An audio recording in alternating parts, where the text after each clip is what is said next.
الحمد لله رب العالمين. الحمد لله نحمده ونستعينه ونستغفره ونعوذ بالله من شرور أنفسنا ومن سيئات أعمالنا. إنه من يهديه الله فلا مضل له ومن يضلل فلا هادي له. أشهد أن لا إله إلا الله وحده لا شريك له وأشهد أن محمدا عبده ورسوله صلى الله عليه وعلى آله وأصحابه ومن تبعهم بإحسان إلى الدين. أما بعد. Assalamualaikum warahmatullahi ta'ala wabarakatuh. Alhamdulillah, sa araw na ito ipagpapatuloy natin ang mga delegation o nagpupunta kay Prophet sallallahu alaihi wasallam, na kung saan napaksa natin iba-ibang uri mayroong delegation o paglalakbay o pagtungo o pagpunta kay Prophet sallallahu alaihi wasallam ang mga bawat tribo, no? So sa araw na ito, ang uunahin natin, kung titignan natin ang delegation na ito, hindi para makipag-peace treaty, hindi para dumakap sa Islam, kundi upang patayin ang Prophet Muhammad sallallahu alaihi wasallam. Ito ang delegation ng Bani Amir bin Sasa'a, no? Sasa'a. So this tribe, kung natatandaan natin, sila ang tribong responsible sa massacre sa Well of Maimuna, no? Well of Mauna.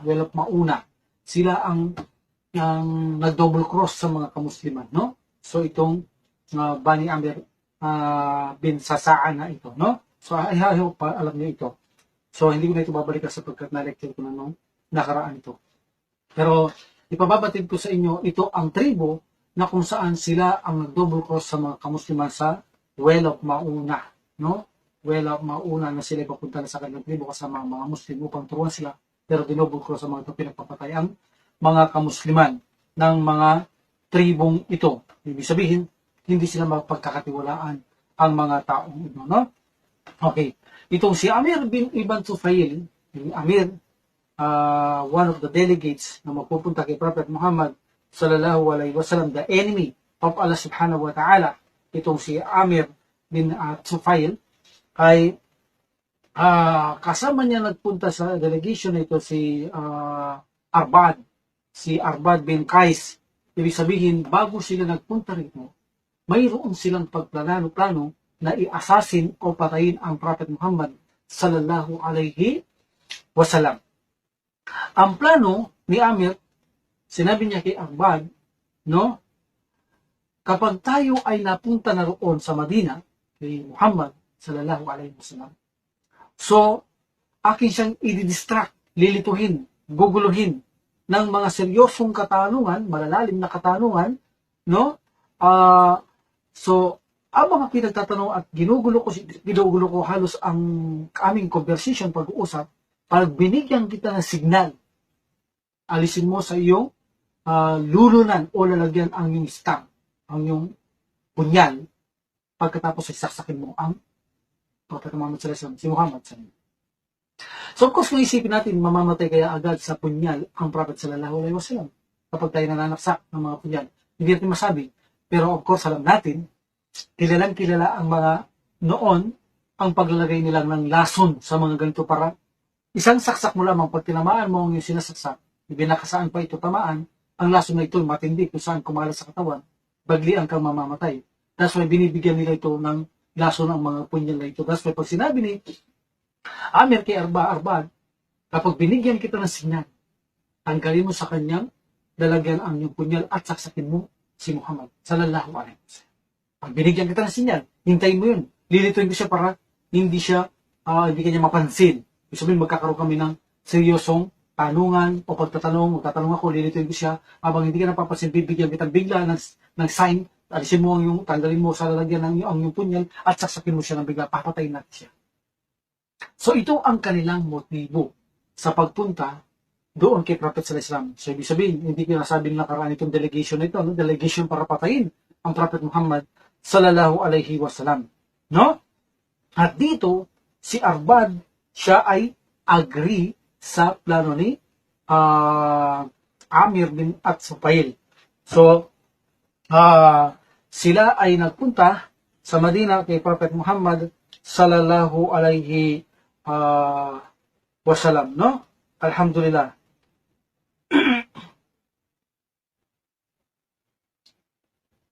So, nang sila ay makarating sa Madina, ang mga delegation na ito, ang dalawang ito, na makarating sila sa Prophet Muhammad sallallahu alaihi wasallam, so makikita mo agad ang diskarte nito si Amir ibn Tufail, no? So, halatado, huli mo agad eh. Lalo na hindi sila mapagkakatiwala dahil sila, alam ng Prophet sallallahu alaihi wasallam, sila ang mga taong pumatay sa nag-double cross sa mga kamusliman na mga kasama ng Prophet sallallahu alaihi wasallam. That's why, pagdating nila doon, can you imagine, sasabihin agad ni Tufail, kay Prophet sallallahu alaihi wasallam, no? Nasabi niya, pwede ba tayo magkaroon ng seryosong usapan sa isang pribadong lugar? Tayo lang, tayo tatlo.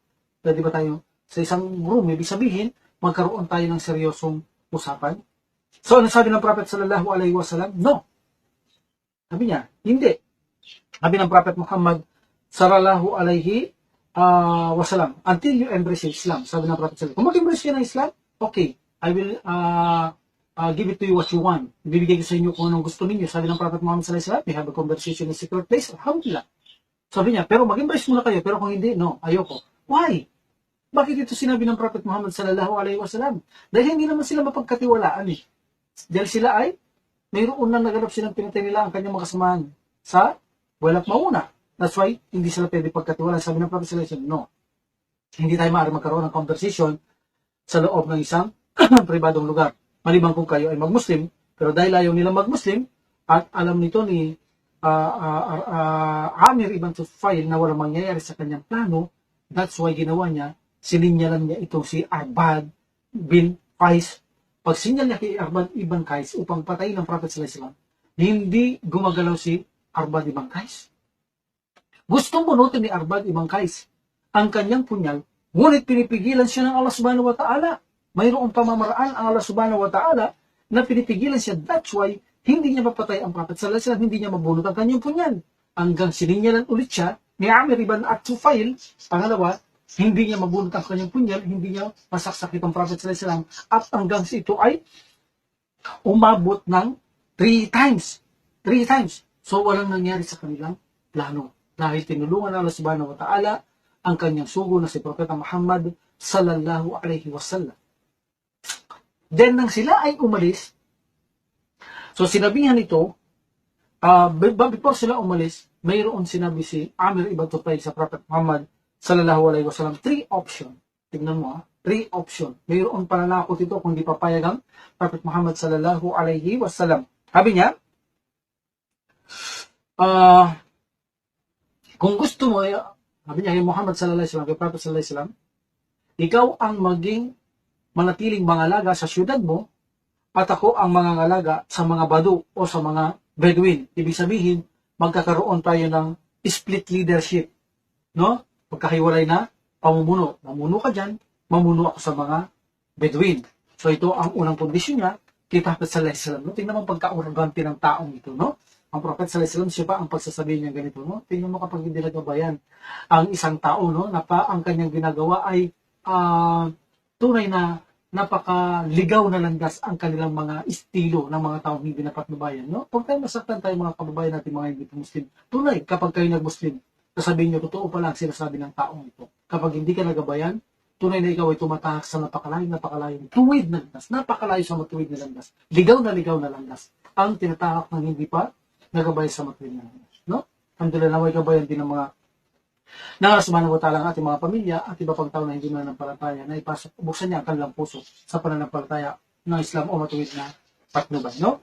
Amin na bila alamin, bilang nawa ang aking mga pamilya na hindi pa mga Muslim, insyaAllah. So, paano sabi niya? Okay, kung hindi ka dyan papayag, sabi niya kay Prophet Muhammad sallallahu alaihi wasallam, okay, gawin mo akong leader pagkatapos mo. Sabihin, pagkamatay mo, ako ang magli-leader. Ipangako mo sa mga tao, pagkamatay mo, sabihin mo, ako ang leader. Now, kung hindi mo kaya, sabi ng Prophet Muhammad sallallahu alaihi wasallam, bigyan mo ako ng share, no, sa iyong power, na kung saan, kung hindi mo ako bibigyang share sa power mo, sa iyong pinauupo ngayon, sa iyong pinangahawakan ngayon na kingdom, itong sa kanya sa ulo, pag-aari, gano'n ang pag-i-interpret sa kanya sarili, siya ay hari, pinaglalaban niya siya kaharihan, so bigyan mo ako ng power, bigyan mo ako ng kapangyarihan. See, like for example, bigawin mo akong kanang kamay. Okay, kahit na ano, hasta bigyan mo ko ng power, advisor mo. See? Subhanallah. So, kung hindi mo gagawin to, sabi niya kay Prophet Muhammad sallallahu alaihi wasallam, so mapipilitan akong kalabanan ka at magdadala ako ng malaking bilang na sundalo upang salakayin kayo. So, ang Prophet Muhammad sallallahu alaihi wasallam ay napangitin ako saan, nangingitin ako saan. Ito'y ngiting hindi natin, bang parang ang taong to kung magsalita kayang gawin ng lahat, no? Parang bang nangingiti ka na hindi alam ang ginagawa ng taong ito. O sa itang lahat ng ito ay tinanggihan ng Prophet sallallahu alaihi wasallam ang lahat ng kondisyon na ito. So, then ang Prophet sallallahu alaihi wasallam, nagsagawa na lang siya ng dua para sa mga ito. Ya Allah, sabi niya, kayo na pong bahala sa mga dalawang ito, sapat na kayo para sa taong mga ito. Then sila ay umalis sa Prophet Muhammad sallallahu alaihi wasallam, kung saan sinabi ni Amir, iba to at tupay kay Arbad, sabi niya, anong ginagawa mo? Bakit hindi mo kinuha ang iyong punyal upang saksakin si Muhammad sallallahu alaihi wasallam nang binibigyan kita ng signal? Anong hinihintay mo? Alam mo nangyari sa iyo? Bakit hindi mo nagawa? Ikaw ba'y doon? Alam ko pinakamatapang ka. Matapang ka sa tribo natin. Bakit bigla ka naging duwang ng harap mo ang Prophet Muhammad sallallahu alaihi wasallam? Nang si Muhammad sallallahu alaihi wasallam sabi niya, nang pumasok tayo sa masjid, sabi ni Arbad, ang layunin ko talaga ay pag binigyan mo ako sinyal, gagawin ko ang yung turo, lalabas ko ang kipon niya, at sasaksakin ko ang Prophet Muhammad sallallahu alaihi wasallam. Sasaksakin ko si Muhammad sallallahu alaihi wasallam. Yan ang aking niya. Pero every time na sinyalan mo ako, sabi niya, upang bunutin ko ang aking punyal, ang nakikita ko ay ikaw, hindi ang Muhammad sallallahu alaihi wasallam, kundi ikaw ang aking nakikita. Every time na sinyalan mo ako, 3 times mo akong sininyalan, ang mukha mo ang aking nakikita. Gusto mo bang patayin kita? So yun ang pag-aakala niya, nakikita niya, ito si Amir ibn Tufail. Yun ang sinasabi ko kanina, na tulong ng Allah subhanahu wa ta'ala na tinulungan niya ang Prophet sallallahu alaihi wasallam. Hindi mabunot-bunot ni Amir, Arbad ang kanyang punyal dahil yun ang dahilan gusto niya bunutin, napipigilan siya. Yun pala, ang nakikita niya ay ang mukha nitong kasama niya si Amir ibn Tufail, na kung saan ang Prophet sallallahu alaihi wasallam, instead niya siya makita niya, ang nakikita niya si Amir. That's why hindi niya magawang bunutin, napipigilan siya. Ito ang sinabi niya kay Amir ibn Tufail, sabi niya, ikaw ang nakikita ko. Every time na sabihin mo na bunutin ko, sinyalan mo para bunutin, pasasakit, ikaw ang nakikita ko. Gusto mo bang ikaw ay patayin ko? Sabi niya. No? Okay. So, walang nangyari sa kanilang lakad. And one of the miracle, interesting na nangyari dito ay ang miracle ng Allah subhanahu wa ta'ala para kay Prophet Muhammad sallallahu alaihi wasallam. No? On the way back, sa kanilang pagbabalik, so, itong si Amir ibn Tufail ay tumigil siya sa isang bahay na sinasabi ang babaeng may tiyahanan dito isang alipin. So tumigil siya dito at samantalang ito kasama si Ahmad, dumiretso na sa kanilang tribo ito, no? So dito, itong si Amir ibn Tufail, in the middle of the night, nagkaroon siya ng disease. At ito ay nag-spread agad sa kanyang katawan ang disease na ito. Pero sinabi niya, hindi ako kailangan mamatay dito, lalo-lalo na napakababa na lugar na ito. Ayoko mamatay sa lugar nito, isang aliping tahanan ng alipin lamang. So ayoko. So siya ay nagmadali in the middle of the night na sumakay siya sa kanyang sasakyan sa kanyang kabayo, na kung saan in the middle of the night siya ay lumisan sa lugar na iyon at hindi na natagpuan ng kanyang katawan kailan pa man. Bigla na lamang siyang naglaho. Yan ang duwa ng Prophet sallallahu alaihi wasallam, ya Allah, sapat na kayo sa dalawang tuba, kayo na pumahala. Siya ang kanyang katawan ay hindi na ito nakita kailan paman. Itong si Arbad ay nakarating siya sa kanyang tahanan, na kung saan ibinalita niya na walang nangyari sa kanilang lakad at siya ay umuwi sa kanyang tahanan. Kinabukasan, siya ay aalis at sumakay sa pagsakay niya sa kanyang kabayo sa harapan, no? Sa harapan ng kanyang pamayanan, sa kanyang mga pamayanan, sa kanyang tribo, sa harapan ng kanyang tao sa kanyang tribo. Habang siya nakasakay, ang Allah subhanahu wa ta'ala ay nagpadala ng kidlat. Sinunog niya si Arbad at ang kanyang kamelyo. Sinunog niya si Arbad at ang kanyang kamelyo ng Allah subhanahu wa ta'ala. Awawa pa. One of the miracle, at nakikita natin dito, ang miracle ng Allah subhanahu wa ta'ala, tinulungan niya ang Prophet sallallahu alaihi wasallam. One of the miracle dito, ang dua ng Prophet sallallahu alaihi wasallam, agad-agad tinudinig ng Allah subhanahu wa ta'ala, hindi tinatanggihan ng Allah subhanahu wa ta'ala ang dua ng Prophet Muhammad sallallahu alaihi wasallam. That's why nakikingiti lang ang Prophet sallallahu alaihi wasallam sa taong to nang pagsabihin niya ng mga kondisyon. Ang Prophet sallallahu alaihi wasallam, kala mo may kakayang gawin ng mga ang taong to sa kanya mga sinasabi. So dinuwa sila ng Prophet sallallahu alaihi wasallam sa kasi nakita mo naging resulta nila. Ang isa, binigyang sakit ng Allah subhanahu wa ta'ala in middle of the night, biniglang lumaganap sa kanyang katawan nang alam niyang ito'y mamamatay niya, hindi niya magustong mamatay sa lugar na yun, umalis siya, even at middle of the night, naglaho siya ng parang bula, wala nang nakakalampulasan siya. At si Arbad, sinunog siya, tinamaan siya ng kidlat ng Allah subhanahu wa ta'ala, pinatamaan siya ng Allah subhanahu wa ta'ala ng kanyang kidlat at ang kanyang kamelyo. Sila'y sinunog, kapwa ng kanyang kamelyo at si Arbad sa harapan ng mismo sa kanyang tribo ng mga tao doon sa kanilang tribo. Allahu Akbar. Alhamdulillah. One of the interesting story ay ang delegation ng Tamim ad-Dari. Tamim ad-Dari, ito ay 9 after Hijrah. Okay? Ito ay isang Christian tribe na kung saan he came from delegate para mag-embrace sila ng Islam kay Prophet Muhammad sallallahu alaihi wasallam. Ano kaya ang dahilan kung bakit nag-embrace ang mga taong ito, no? Alhamdulillah. In this story, actually, ang nag-narrate nito si Fatima binti Qais, siya ang nag-narrate nito. No? Siya ang nag-narrate ng kasaysayang ito na sinabi ni Fatima binti Qais, actually, yung napakahabang hadith nito, no? Minsan, sabi niya, ang panawagan ay Salatul Jama'a, ibig sabihin, ang panawagan sa Salatul Jama'a, sama-sama sa congregation, sa masjid, magsala. Ibig sabihin, they announce this in the masjid. So sabi niya, ni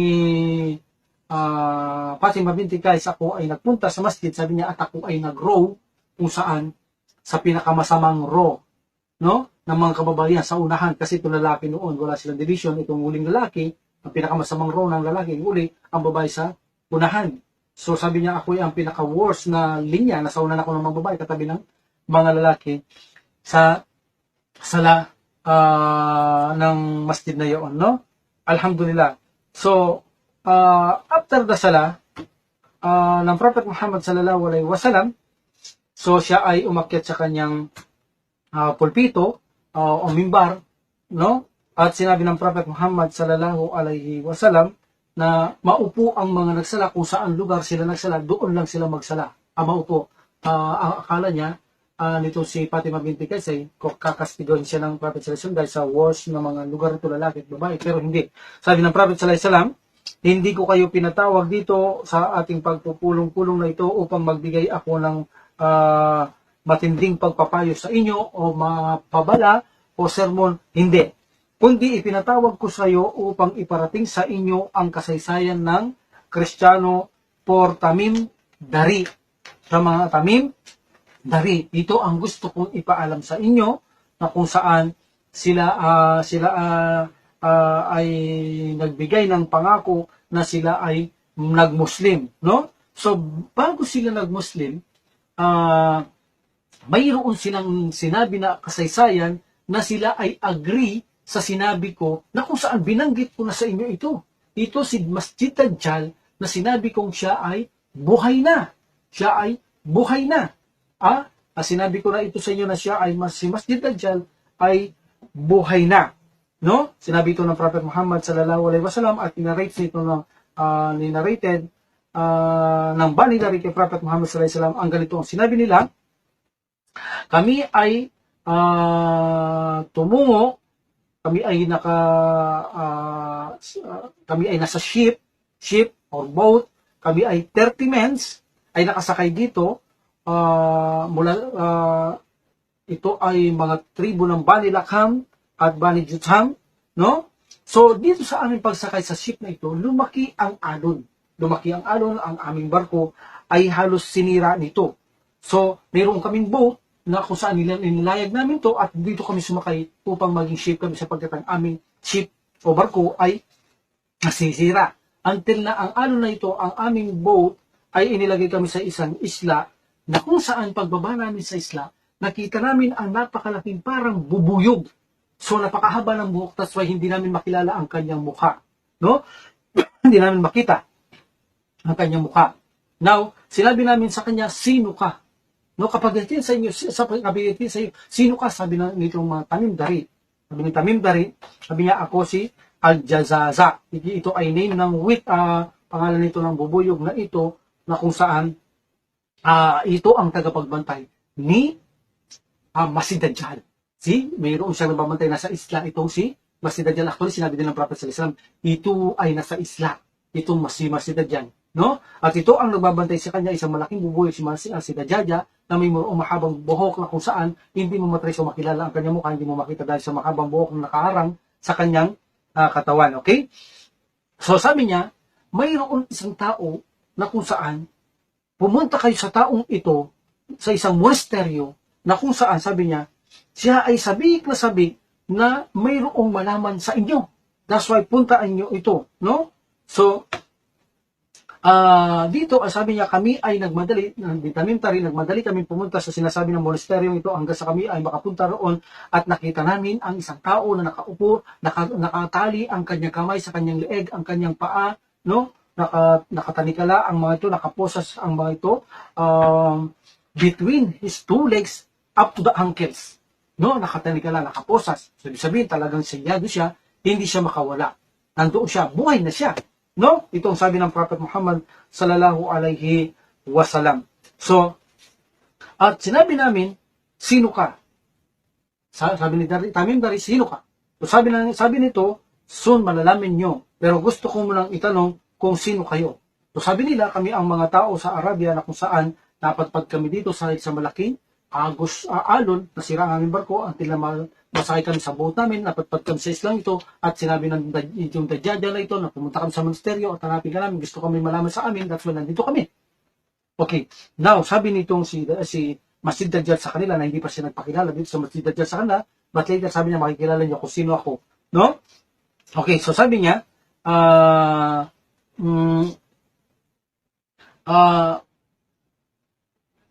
tell me about, sabi ni Dajjal, sa date pass ng mga datiles ng mga puno ng Baisan. So sabi nila, ano bang pagkaalam mo sa mga puno ng datiles na ito? Sabi nila kay Masih Dajjal. Sabi niya, tatanungin ko kayo kung itong mga punong ito ay nagbubunga o hindi. Sabi nila, yes, ito ay nagbubunga. Darating ang panahon, hindi ito magbubunga. So nagugulat sila, tatakas sila sa taong ito, no? So, ano sinasabi ng taong ito? Nagbubunga, dati pa noon, hindi magbubunga. So, sabi niya, paalalanan niyo ako about sa lawa ng Tarbiya. No? Tarbiya, sabi niya. So, ano pagkakaalam mo sa lawa ng Tarbiya? So, sabi niya, meron man tubig doon. So, sabi ng mga to, mayroon masaganang tubig sa Tarbiya. Derapan, sabi niya, darating ang panahon, magiging tuyo yan.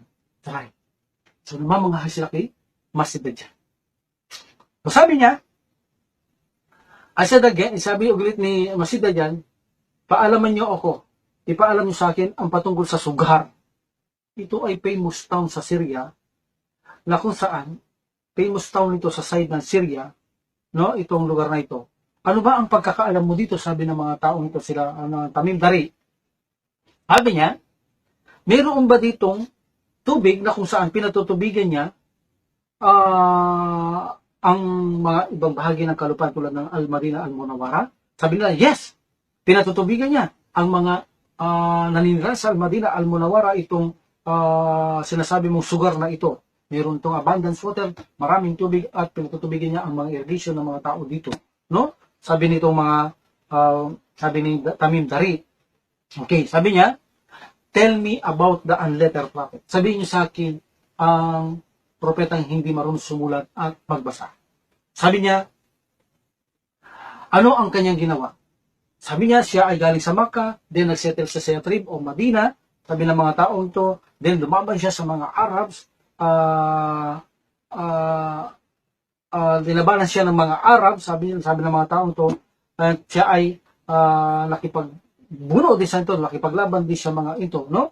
At siya ay nanaig sa mga taong ito, no? Alhamdulillah. So, hanggang sa manaig din siya sa mga kalapit lugar ng Arabian Peninsula. Alhamdulillah. Thereupon, sabi niya, ito ba ay talagang nangyari? Sabi ni Dajjal na nagapi niya ang mga ito. Yes! Sabi niya. Sabi ng mga taong ito. Kung gano'n, sabi niya, ang mga lahat na nagapi o sumunod sa kanya, o mga sakop o sila nag-Muslim, mas mainam sa kanila na sila'y sumunod kay Muhammad sallallahu alaihi wasallam, sabi ni Dajjal. Okay, now I'm going to tell you kung sino ako. Ako si Masih Dajjal. So dito na patunayan ng Tamim Dari na sila ay naniwala sa sinabi o narinig nilang balita kay Prophet Muhammad sallallahu alaihi wasallam na si Masih Dajjal ito ay buhay na. Dito mismo sila ang nakasaksi. That's why nang sila ay makabalik sa Madina, sila ay nagsahada kay Prophet Muhammad sallallahu alaihi wasallam dahil napatunayan nila walang nakakaalam ng bagay na ito maliban sa isang propeta na si Propeta Muhammad sallallahu alaihi wasallam. Ibig sabihin, kung hindi ka propeta, hindi ka tumatanggap ng revelation, paano mo malalaman ang Antikristo na dahil sa ganitong isla? Paano mo nalaman na siya ay already nabuhay na siya? So, nakumbinsi sila. Ito ang dahilan na inarrange ng Prophet sallallahu alaihi wasallam sa mga tao. That's why tawag ko kayo dito sa Salatul Jamia at nadasala, hindi para babalaan ko kayo o bigyan ng lecture o ako'y magbabala sa inyo o bigyan kayo ng sermon. Kung hindi, kundi ipaalam ko sa inyo ang kasaysayan ng Tamim Dari. Ito ang kasaysayan ng Tamim Dari. That's why naniwala sila sa akin dahil napatunayan nila na si Masih Dajjal ay buhay na. No? Ay buhay na itong si Masih Dajjal. Okay? Alhamdulillah. So sila ay naging dati silang Christian, sila ay nag-Muslim because of the kasaysayan na ito, no? Alhamdulillah. No? So dito makikita natin actually ay buhay na si Masih Dajjal. Pero makikita mo sa ibang narration as far as sign of Tirmidhi na siya ay pinanganak ng Masih Dajjal, sinasabi lang ito ay mahina. Dahil labag ito o kontra ito sa sinabi ng Prophet sallallahu alaihi wasallam at napatunayan ito ng Tamim Dari na kung saan nag-embrace pa ng Islam dahil ito ay napatutuhanan na buhay na si Masih Dajjal. Pero of course, according to a small group ng ating mga scholar like for example Ibn Usaymin rahimullah, so meron siyang doubt tingil sa hadith na ito, no? Dahil sinabi niya na kinukontra niya ang maraming mga hadith ng hadith na ito, no? But the very important dito kung saan ay nakita nila na ito ay walang argument na kung saan buhay na si Masih Dajjal. Now, ang katanungan dito, alam natin itong si Masih Dajjal, marami kasi sa ating mga, let's sabihin natin na minsan nakapag-aral na, mayroon tayong nabalitan, hindi ko naman na-confirm, pero ito ay magagamit natin reference lamang. Halimbawa, ang mga scholar o nag-aaral o sinasabi nila, kapag sila tinanong, halimbawa kay Masih Dajjal, alam natin siya may kafir dito dahil sinabi ng Prophet sallallahu alaihi wasallam, kafir means siya hindi mananampalataya. Yun ang kanyang kahulugan. Okay. That's why minsan tinatanong ang mga ito, pwede ba kami magtanong, si Masih Dajjal ba siya ay papasok ng impyerno apoy? So makikita mo agad, mabilis ang sagot. Yes, naam. Siya ay papasok ng impyerno apoy. Okay? Number one, sabi nila, siya ay pumapatay ng Muslim. Siya ay may tagasunod na hindi Muslim, nilalabanan niya ang mga Muslim. Pumapatay siya ng mga Muslim. Number two, the big reference or evidence, ang tatak niya dito sa noo, siya ay kafir.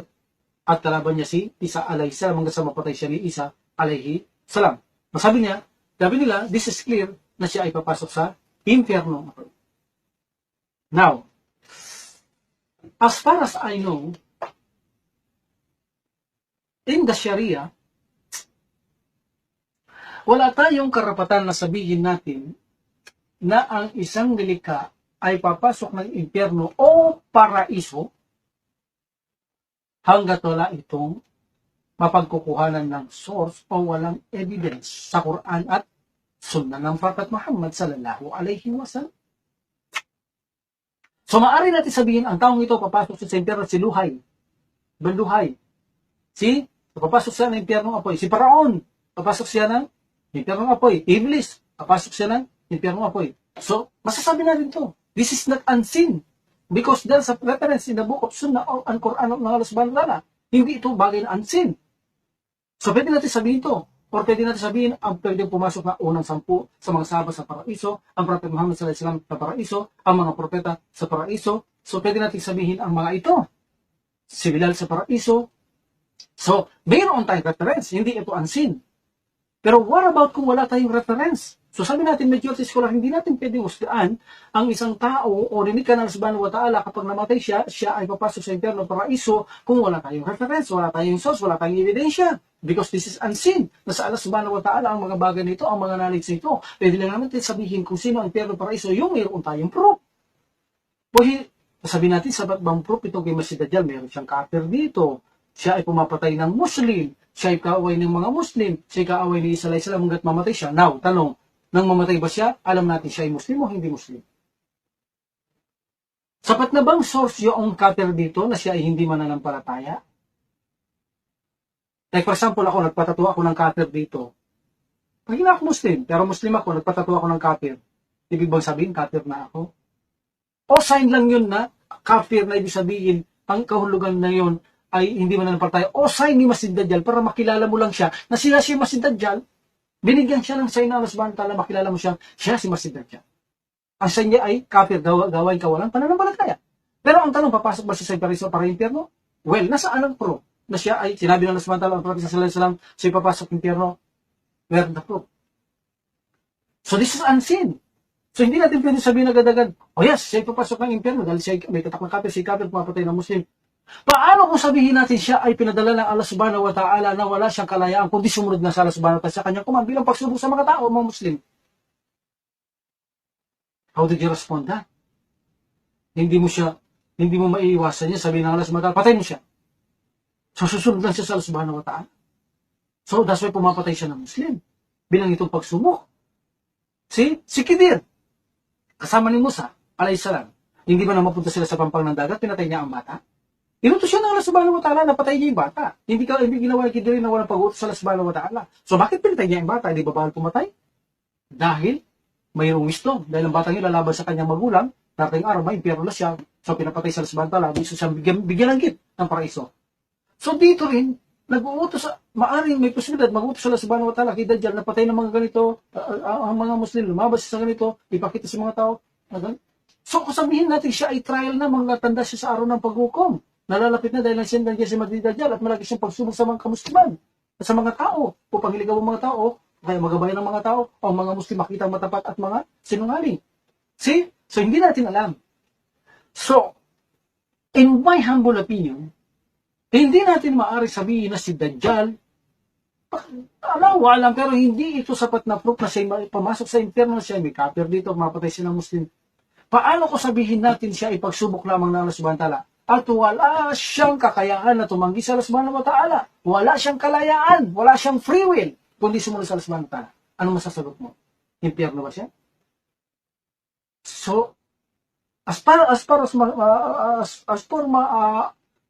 for my humble opinion, maaari nating isagot, no doubt, kung siya ay walang kalayaan, wala siyang free will, ipinadala siya ng Allah subhanahu wa ta'ala, siya ay isang pagsubok sa mga tao, sa mga Muslim, wala siyang free will, wala siyang choice, kundi ang sumunod lang sa Allah subhanahu wa ta'ala, sa lahat ng pag-utos, ay na pag-utos, susunod lang siya sa Allah, wala siyang free will. Sasabihin natin, hindi siya papasok ng impyerno. Dahil hindi niya kagustuhan ng mga nangyayari. Yun ay kagustuhan lahat ng Allah subhanahu wa ta'ala. That's why sasabihin natin, wala siyang free will, gusto lahat ng Allah subhanahu wa ta'ala yun. Ang Allah subhanahu wa ta'ala, ang lahat may alam nito kung bakit niya pinagawa yun. Sasabihin ba natin, siya ay papasok ng impyerno apoy, bagamat wala siyang free will, hindi niya lahat gusto yun. Gusto lahat lang ng Allah subhanahu wa ta'ala, wala siyang papel, kundi susunod sa Allah subhanahu wa ta'ala. So of course, sasabihin natin, no, wala siyang kasalanan, sumunod siya sa Allah subhanahu wa ta'ala tulad ng Khidir. Pumatay siya, wala siyang kasalanan, sumunod lang siya sa Allah subhanahu wa ta'ala.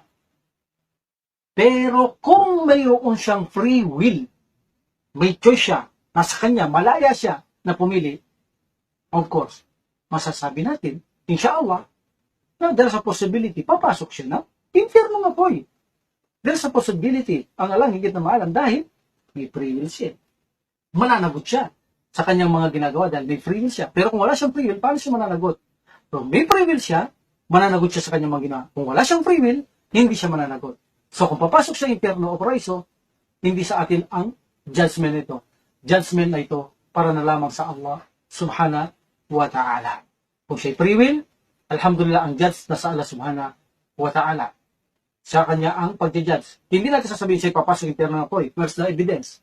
Sabi na Allah subhanahu wa ta'ala, kapag tayo ay naglalagay ng mga ganito, naglalatag tayo ng mga ganitong usapin, so show your proof if you are truthful. No? Kul hatu burhanakum in kuntum sadiqin. Show your proof if you are truthful. Where's the proof na siya papasok ng impyerno nga po? So paano kung hindi siya free will? Paano siya mananagot kung hindi siya free will? Wala siyang choice.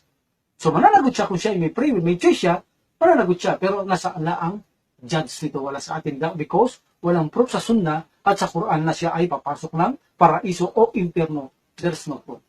That's why, leave it to Allah. Kung siya ay free will, siya ay mananagot sa kanyang ginagawa. Free will siya. Kung hindi siya free will, huwag natin sabihin na mananagot siya kapag wala siyang free will. Sumusunod siya sa utos ng Allah subhanahu wa ta'ala. That is the best answer, insyaAllah.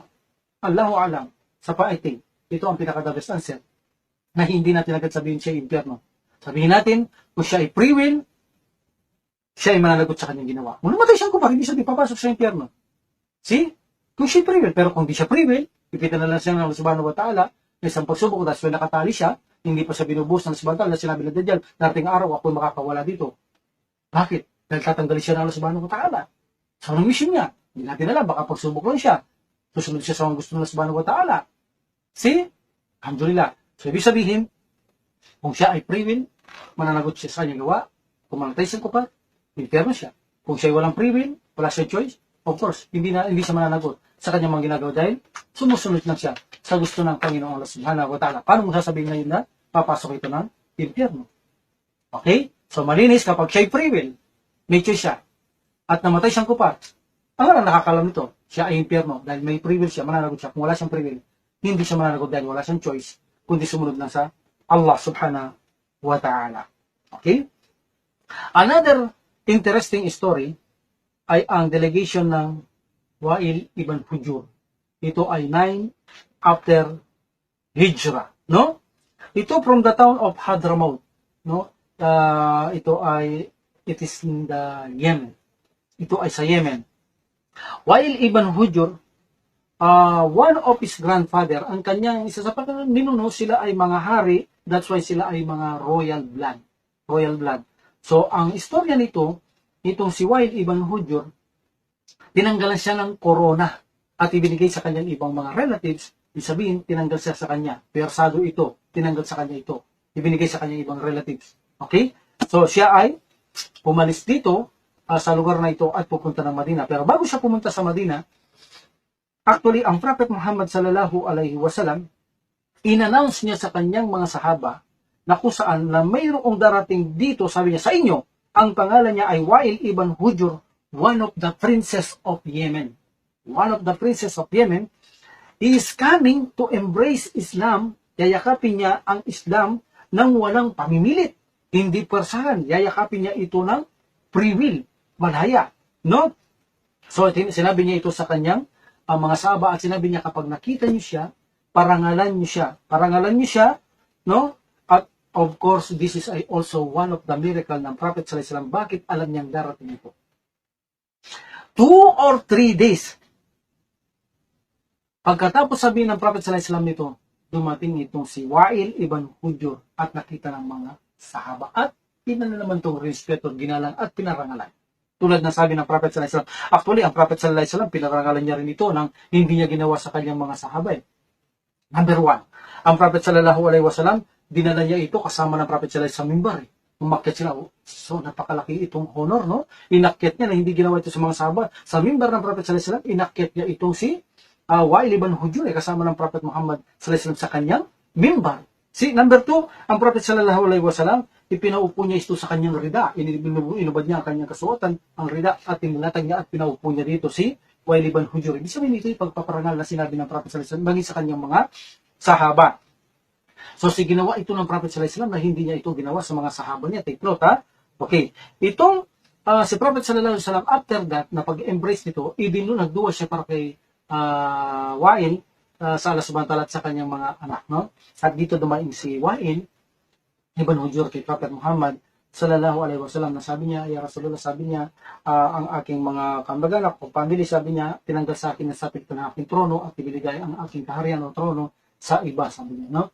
Alhamdulillah. So, sabi ng Prophet Muhammad sallallahu alaihi wasallam, gusto mo bang bigyan kita ng higit na magandang balita sa bagay na yan? Sabi ng Prophet sallallahu alaihi wasallam, of course, naam, no? So, sabi niya, ng Prophet Muhammad sallallahu alaihi wasallam, ibinibigay ko sa iyo ang higit na magandang balita diyan, ang paraiso. yawain ibang hujur, ang paraiso ang ating magiging tahanan. Alam naman natin, ang paraiso, ang pinaka-lowest lugar nito, 10 beses mo ulitin ang ganda ng mundong ito, sabi ng Prophet sallallahu alaihi wasallam. Yan ang pinaka-lowest na lugar ng paraiso. Sabi niya, higit na, gusto mo bang bigyan kita ng higit na magandang balita kaysa sinasabi mo, ang paraiso. So, ibig sabihin tayo, hindi natin kailangan ang maging hari, hindi natin kailangan maging presidente, kung hindi ito pinagkaloob ng Allah subhanahu wa ta'ala, maging kapitan, maging konsyal, maging mayor. No, sapat na sa atin ang isang magandang balita na tayo ay tagapagmana ng paraiso at wala nang hihigit pa sa inihanda ng Allah subhanahu wa ta'ala sa kanyang mga alipin sa paraiso. Maliban dito ay wala nang hihigit pa. That's why kung ano man mayroon kayong nakikita sa mundong ito, hari, presidente, mayayaman, ubod ng yaman, huwag kayong mainggit sa kanila. Ang kainggitan nyo nagtuturo ng kaalaman o nagmumudbud ng kanilang kayaman. That's allowed. No? Okay. Huwag natin kainggitan ng mga yan. Mas dapat nila tayong kainggitan sapagkat tayo lamang mga Muslim ang tagapagmana ng paraiso at walang makakapasok sa paraiso maliban lamang sa mga Muslim. No? Walang makakapasok sa paraiso maliban lamang sa mga Muslim. So that's why magalak tayo, tayong mga Muslim, hindi tayo dapat mainggit sa anumang meron ang mga sinasabi nating mayayaman, may mga katungkulan, mga politika. No, tayo ang dapat pinakaingitan. Kaya mahirap ka man sa ngayon, umaasa ka na sa kabilang buhay ay walang higit na gantimpala na ibibigay sa atin ng Allah subhanahu wa ta'ala. Sa mundong ito, walang maitatapat sa kabilang buhay. No? Ang dulan na ibang ipagkaloob sa atin lahat ng Allah subhanahu wa ta'ala, ang paraisong ito, palayo tayo sa kanyang kaparusahan. Okay? So inshallah, one of the interesting history, alam natin ay ang Takip, the people of Taif, no? Ang Takip. So,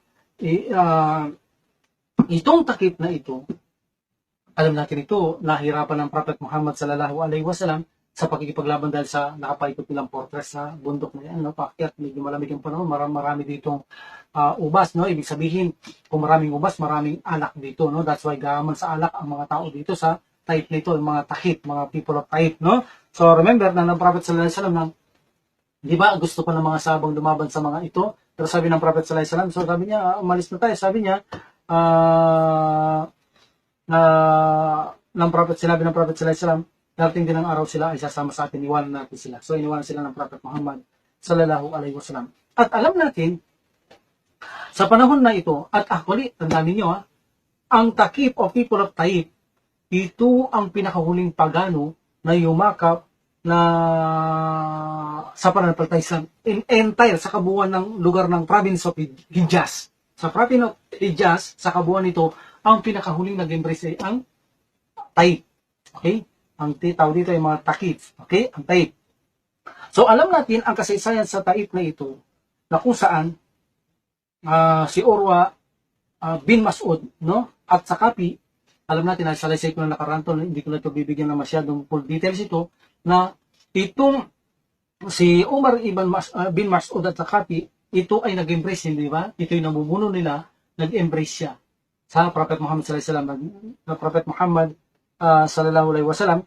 Then nagbalik siya sa kanilang tribo na kung saan tinawagan sila sa pananampalatayang Islam, ngunit hindi siya tinanggap ng mga taong ito kung gaano ito ginagalang noon. Ngayon naman ganito na nila binabastos. Actually noon, kapag itong si Urwa bin Mas'ud, kapag ito'y natutulog, actually hindi maginigising ito. Malaki ang paggalang at pagrespeto ng mga ito. Mas minamahal nila si Urwa bin Mas'ud, no? Radhiyallahu anhu, higit sa kanilang mga pamilya, asawa at mga anak. Itong pinuno na ito. Pero nung mag-embrace siya ng Islam, siya ay kinamuhihan ng kanyang mga katribo, no? Siya ay halos tinutuya, pinakitungan ng magaspang, para bang ikaw ay isang uri ng taong panapon sa loob ng Taif, no? Until na finally, itong si Urwa bin Mas'ud na umakyat sa kanilang sabi natin terrace or bubungan at nagsagawa siya ng adan ng pajak. Pagdating niya sa asyhadu an la ilaha illallah asyhadu anna muhammadar rasulullah, di ba? Pinana siya ng araw, one shot. Siya ay nalaglag, nagpagulong-gulong. Alam natin ng Taif, bundok ito, nagpagulong-gulong until na siya ay malapit ng malagutan ng niya. Sinabi pa ng kanyang pamilya, anong gusto mo? Kisas. Ilingin ang kamatayan pagkatapos naming mahanap kung sinong pumatay sa'yo, kung pumana sa'yo, o humingi na lang ng blood money. Ano sabi ni Urwa bin Mas'ud radhiyallahu anhu? Subhanallah, sabi niya, ito ay gift ng Allah subhanahu wa ta'ala sa akin na ako ay mamatay ng martir. Wala akong gusto sa dalawang yan, kundi alhamdulillah ito'y gusto ko sapagkat ito'y regalo ng Allah subhanahu wa ta'ala sa akin na ako ay mamatay ng martir. Wala akong kailangang blood money, wala akong kailangang kisas or retaliation. Alhamdulillah, tanggap po ang lahat. Ito ay magandang gift o regalo sa Allah subhanahu wa ta'ala na ako'y mamatay na isang shahid. Hindi ko kailangan dalawang yan. Ito ang kailangan ko. Ang mamatay ng shahid.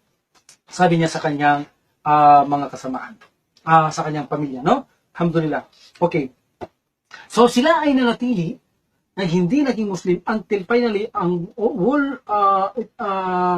almost ang lahat ng entire ng province ng Hijaz nag-embrace na, no? O almost mayroon ng treaty o peace treaty ang iba, maliban na lang sa kanila, hindi pa sila nag-embrace. Okay? So dito, nanatili sila na sila ay pagan, ako saan naalala nila, na-realize nila, ang Prophet sallallahu alaihi wasallam after the Battle of Tabuk, sabihin, Battle of Tabuk, Roman, malakas na sila. Tapos ang buong paligid ng province ng Hijaz ay mga Muslim na. Tayo na lang ang hindi Muslim. Ibig sabihin, kung sasalakayin tayo, wala na tayong almost nakakayahan sa mga ito, no? Wala na tayong halos kakayaan sa lumamad sa mga Muslim. So ano ang dapat natin gawin? Magkaroon tayo ng peace treaty kay Prophet sallallahu alaihi wasallam, tigilan natin ang pagkikipaglaban sa kanya. Okay? No? Alhamdulillah. So, dito napag-isipan nila na ipadala nila si Abdul Yalail bin Amir. So siya ang napag-isipan nilang ipadala kay Prophet Muhammad sallallahu alaihi wasallam. Siya ang karapat-dapat. Ngunit, tumanggi siya. Why? Sapagkat kapag siya ay inaakala niya na pumunta kay Prophet sallallahu alaihi wasallam at mag-embrace din siya, gusto niya Islam, there's a possibility, baka gusto niya lang Islam, at babalik siya, ay patayin din siya tulad ni Urwa bin Mas'ud. So sabi niya, no. Kung gusto niyo ako papuntahin doon, sabi niya, okay, magsama kayo ng ilang katao sa akin. So nagsama sila ng tao sa kanya, no? Actually, sila ay almost 6, including dito si Uthman bin Abi al-As at sa Kapi, na kung saan pinakabata sa mga 6 na ito. Okay? So, nang makarating sila kay Prophet Muhammad sallallahu alaihi wasallam, of course, binigyan sila ng tent doon. Meron silang tent doon. Ang Prophet sallallahu alaihi wasallam nandun sa kanyang tent. No? At ito ay naririnig nila ang pagsasala, naririnig nila ang pag-recite ng Quran ng mga taong ito. Sila na natili doon, nag-stay doon ng mga ilang araw. At again and again, nakikipag-back and forth sila ng usapan kay Prophet Muhammad sallallahu alaihi wasallam. At ang Prophet sallallahu alaihi wasallam patuloy silang tinatawagan, pinakitaan ng mabuti, pinakatuwa ng maganda, pinakain ng higit ng mainam kaysa sa pinagkain ng propeta at mga sahaba, at patuloy na silang tinatawagan sa pananampalatayang Islam. So dito, almost nagugustuhan na nila ang pananampalatayang Islam at sinabi nila, so meron silang back and forth na mensahe na paparating ni Prophet sallallahu alaihi wasallam at sa kanila. So sabi nila, sabihin mo kay Prophet Muhammad sallallahu alaihi wasallam na kami ay magkaroon ng peace treaty, na kung saan kami ay pahintulutan niyang magkaroon ng peace treaty. Okay, like for example, sabi niya, kami ay mangangaraban at sa aming pangangaraban ay napupunta kami sa iba't ibang lugar, kailangan namin ng mga babae at kami ay kumukuha ng mga babae upang makipag-fornication. So ito ipinarating kay Prophet sallallahu alaihi wasallam. Sabi niya, ito ay ipinagbabawal ng Panginoong Allah subhanahu wa ta'ala. Hindi ko maaaring ipagkaloob sa kanila ang bagay na ganyan na kautusan bigyang peace treaty, ang ganyan na sila payagan gumawa ng fornication. No, hindi ito pinapahintulot ng Allah subhanahu wa ta'ala. Okay? Okay, now. So, bumalik itong taong ito, sinabi sa kanila ang sinabi ng Prophet sallallahu alaihi wasallam. Now, sabihin mo sa Prophet sallallahu alaihi wasallam, so sa aming lugar, maraming ubas, madaling gumawa ng alak, that's why kami ay umiinom ng alak. So sabihin mo sa kanya, kung kami ay pahintulutan uminom ng alak. So sinabi ng Prophet sallallahu alaihi wasallam, no, ang pag-inom ng alak ay pinagbabawal. So sa amin din, sabi nila, ang pagpapatubo ng pera ay laganat, so ang aming lahat ng kabuhayan ay patubuan. So paano ito? Kung titigilan niya, so sabi ng Prophet sallallahu alaihi wasallam, no, hindi pinapahintulutan patubuan. So sabi niya, kung ano ang inutang ng mga tao, tanggalin niyo na ang mga patubo. Yun na lang pinautang, ang inyong singilin yung mga patubo, ay huwag niyo nang singilin yun kapag ito pinagbabawal. Sabi nila, okay, now, kung ang Prophet sallallahu alaihi wasallam, kami ay yayakap sa Islam, hindi namin wawasakin ang aming idol sapagkat ipinagutos ng Prophet sallallahu alaihi wasallam, lahat ng idol, sarap yung pinisila ay wasakin. Hindi kami ang dapat niyang bigyan ng pabigat, na kung saan kami ay bumasag sa magwasak sa al-Uza, no? At kung maaari, sabi nila, ay hindi rin kami magsasala. Wala na, no? So sabi ng Prophet sallallahu alaihi wasallam, no, hindi pwedeng hindi sila magsala. At kung patungkol sa pagbabasag ng Allah, al-Uza sa mga idolo, kami ang bahala, ako responsibility. Walang problema, sabi ng Prophet sallallahu alaihi wasallam. Pero ang pagsasala, kailangan gawin na kung sila ang limakap sa Islam. So balik ang tao.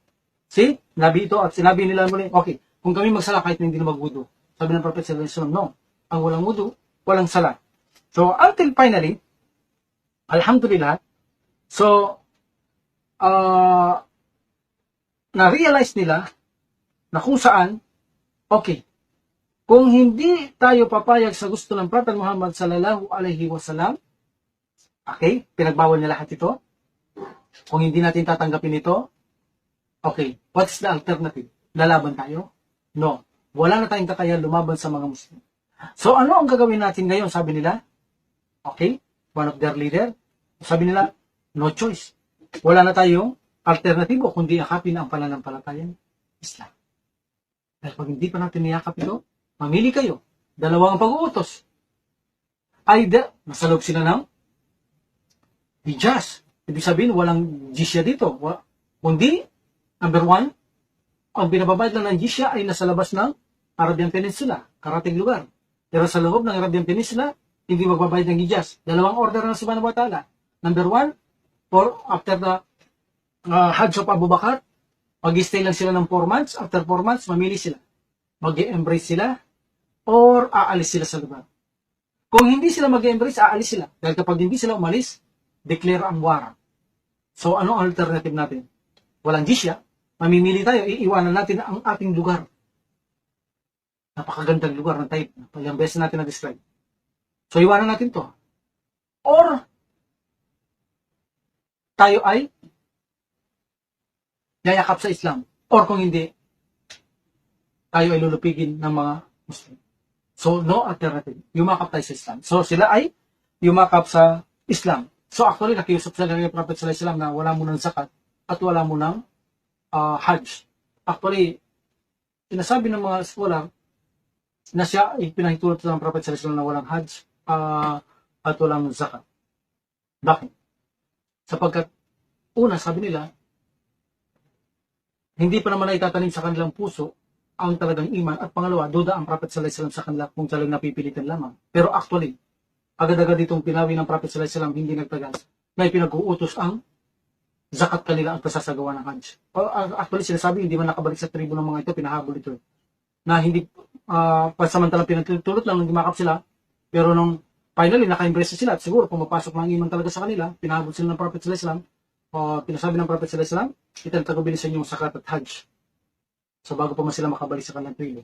No? Ang Allah subhanahu wa ta'ala ang git na maalam.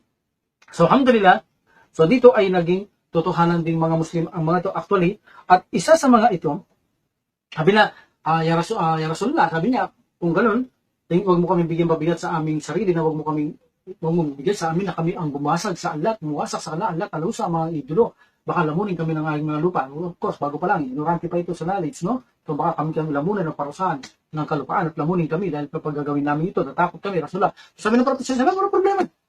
Actually, pinadala niya dito si Abu Sufyan, si Mughira, sila bumasag dito, no? Siya lang mamaya. Okay? Now, so, dito, ang debotanting mag-aaral sa kanilang kaalaman ay si Uthman bin Al-As, no? At siya naman ni-request ni Abu Bakar kay Prophet sallallahu alaihi wasallam, bakit hindi mo gawin siyang chief o namumuno sa Allah? At pinakinggan ito ng Prophet sallallahu alaihi wasallam, si Abu Bakar na ginawang namumuno si Uthman bin Al-As, na kung saan ay masigasig sa pag-aanap ng kaalaman kay Prophet sallallahu alaihi wasallam, kay Abu Bakar, at sa pag-aanap, pagtatanong ng Quran, pag-aaral ng mga hadith, no? So, dahil dito ay ginawa siyang namuno ng Prophet Muhammad sallallahu alaihi wasallam sa taip itong si Uthman bin Abi Al-As, no?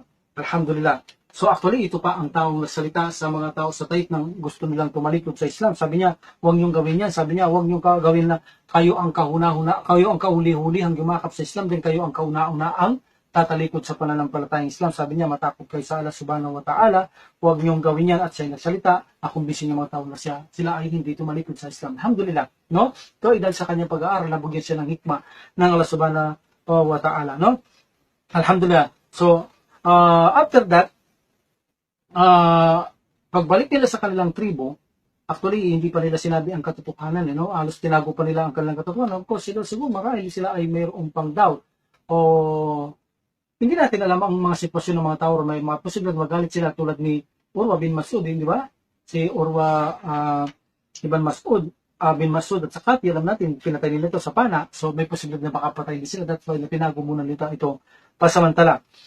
Okay? So, nagpretend sila na kung sila ay grieved or depressed sa kanilang mga lakad, na ang Prophet sallallahu alaihi wasallam nag-demand siya ng ganito, na kung saan dapat silang gimakap sa Islam, iwanan nila ang pag-inom ng alak, ang pangangalunya, ang mga riba, at wasakin, si Allat, at Usa.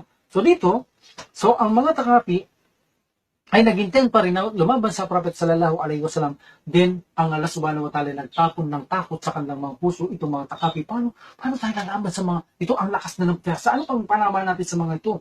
So nagkaroon sila ng takot, binigyan sila ng takot ng samantala. Until finally, nag-decide na sila ay mag-send uli ng delegation sa Prophet sallallahu alaihi wasallam upang tanggapin ng Islam. Dito, ibinulalas na ang mga taong ito, itong anim na ito, na sila ay nag-embrace na ng Islam. Ganito ang utos ng Prophet Muhammad sallallahu alaihi wasallam, ganito ang gawin. Alhamdulillah, finally, ang mga taong ito ay nag-embrace ng Islam at nagbayad din ng mga riba, magbayad din sila ng zakat at sila nagsagawa ng Hajj. Alhamdulillah, nagkaroon ng delegation sa Prophet sallallahu alaihi wasallam na patunayan nila na silang taif, ang people at taif, sila ay yumayakap na sa pananampalatayang Islam. Alhamdulillah, dahil dito, dahil sa tulay ignorante pa, bago pa, natatakot silang basagin ang mga idolo o order ko ng Prophet sallallahu alaihi wasallam, dapat walang matirang idolo sa Arabian Peninsula. So sinin niya dito si Abu Sufyan at si Al-Mughira na kung saan sila ang babasag sa dalawang ito. At actually na gumawa pa rito ng eksena si Al-Mughira na pag-ampas niya doon sa kanilang mga Allat al-Usa, pagpalo niya, siya ay kunwari na nawalan ng malay, na himatay. So sabi ng mga tao, yan ang sinasabi namin sa inyo, huwag niyo silang sasaktan, yan, binigyan kayo ng kaparusaan, lalamunin kayo ng lupa. That's why, sabi ni Al-Mughira na pagtayo niya, sabi niya, nakakaya, sabi ni Mughira pagtayo niya, may Allah dismay you. May Allah dismay you. Sabi ni Al-Mughira sa mga taong ito, no?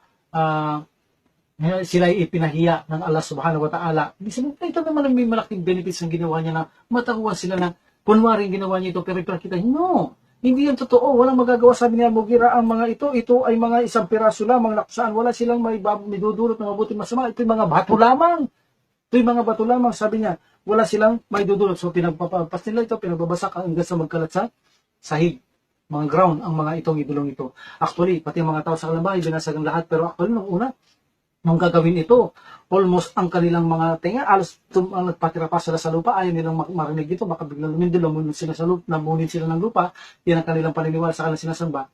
So actually, nang mabasag ito, walang nangyari sa kanila. Alhamdulillah, dito sila naniwala na ang mga sinasamba ng mga idolo talaga, no? Mga bato, mga rebulto, ano pa man. Ang lahat ng ito ay walang silbi, walang may tutulong, walang may dadulot na mabuti, walang itong may sudulot na kasamaan sa mga tagapagsamba ng mga ito. Walang silbi ang mga ito. That's why sa Islam pinagbabawal ang mga uri ng ganitong pagsamba, no? Alhamdulillah. So dito, nang matapos ang lahat ng bagay na ito, si Khalid ibn Walid at kasama ang kanyang mga grupo ay sinugod to ng Prophet Muhammad sallallahu alaihi wasallam sa Takip, at sila ay bumalik sa Prophet Muhammad sallallahu alaihi wasallam. Dala-dala nila ang maraming jewels, mga garments. Ito ay bayad ng mga zakat, jewels at garments sa Prophet sallallahu alaihi wasallam, at ito ay i-distribute nila sa mga taong mahihirap. Of course, salamat sa Allah subhanahu wa ta'ala sa pagpapadala niya kay Prophet sallallahu alaihi wasallam. Mga mahihirap ay nakakaranas ng kaginawan sa panahon ng Prophet sallallahu alaihi wasallam. Sana ganun din ngayon, no? Pero sa panahon natin ngayon, mukhang ang mga mayayaman ngayon, takot sila na mawawalan ng kayamanan, no? Takot sila na mawalan ng pera. That's why ang maraming Muslim naghihirap, nagugutom dahil ayaw nila magmudmud sa mga kamusliman na mahihirap. Sana naman ay maramdaman ninyo ngayong Ramadan ang kung saan kayo nakaayon na maramdaman ninyo kung paano kumakalam ang mga sikmura ng mga mahihirap na Muslim. Matuto sana kayong maawa kung paano nyo ramdaman ng magutom. Sana ito'y magbigay ng malaking alaala sa inyo na matuto kayo. Ito ay magbigay ng malaking kapakinabangan na ganito pala ang nararamdaman ng mahirap na Muslim sa araw na ito ay ibibigay ko ang aking kayamanan. Ayaw ko maramdaman ang ganitong nararamdaman na kawawa, mahirap, mahabag naman tayo sa mga kapatiran natin Muslim lalo na mayroong mga kaya. Magbigay ka ng sakat o mga kawang gawa sa mga nangangailangan upang sa ganun ang lahat ng Muslim ay hindi halos maghirap tulad sa panahon nito. Ng Prophet sallallahu alaihi wasallam, maraming Muslim ang hindi naghihirap. That's why, actually, kung bakit sila mahirap, ay pag binigay ng Prophet sallallahu alaihi wasallam, pamimigay din. Ayaw nila kayamanan. So, dahil sila ay malakas ang kanilang iman, magtawal sa sumatala, balik sa panahon natin ngayon, kayamanan nanap natin sila, hindi na rin nanap ng kayamanan. Pero kung tutusin, laganap sa kanila ang mga warbuti, mayayaman, at marami ang mga parte nila, pero pinamimigay lang nila ito dahil hindi nila ito kailangan. No? Pero alhamdulillah, kung ito man ay nangangailangan, nagtutulungan sila, sana naman sa panahon natin ngayon ay maaaring mangyari pa ito inshallah sa pagtulong ng Allah subhanahu wa ta'ala. No? So actually, isang babala sa mga mayayan, may kakayahan sa buhay, baka itanong niya ng Allah subhanahu wa ta'ala ang inyong kayaman sa kabilang buhay, kung saan nyo ito ginugol. Actually, kayong haharap na to. Hindi naman ang mga maghirap ang tatanungin dito ng Allah subhanahu wa ta'ala, kundi kayo ang haharap sa mga bagay na ito. Alhamdulillah, so finally, ang Taif ay nag-embrace din. So, whole entire ng province ng Hijaz ay nag-Muslim na at wala nang idolo dito. At alam natin, ang Arabian Peninsula ay almost wala na ring rebulto sapagkat pinabasag na lahat ng Prophet Muhammad sallallahu alaihi wasallam. So malaki itong gipa, mayaman na lugar itong Taif na ito. So nag-embrace na rin silang lahat. Alhamdulillah, ito sinasabi ng Prophet sallallahu alaihi wasallam. Sa iwanan na natin ang mga Taif. Bayan na natin, gusto pa lumaban ng masabang, bayan na natin. Darating ang araw, inshallah, darating ang araw sila ay sasama din sa atin. At ito na ang panahon na sila ay sumama na kay Prophet Muhammad sallallahu alaihi wasallam. So inshallah, dadako tayo sa susunod na delegation, inshallah, no? Alhamdulillah. Wa qadana alhamdulillah rabbil alamin wa salatu wa salam ala rasulillah. Subhanaka allahumma wa bihamdika asyhadu an la ilaha illa anta astaghfiruka wa atubu ilaik. Assalamu alaikum warahmatullahi ta'ala wabarakatuh. Jazakumullahu khair.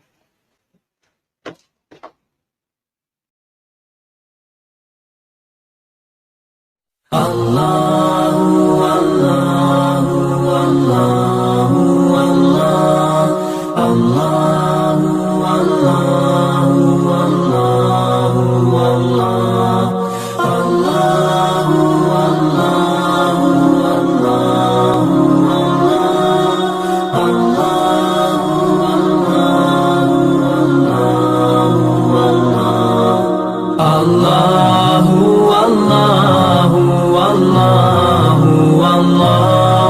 Allahu Allahu Allahu Allah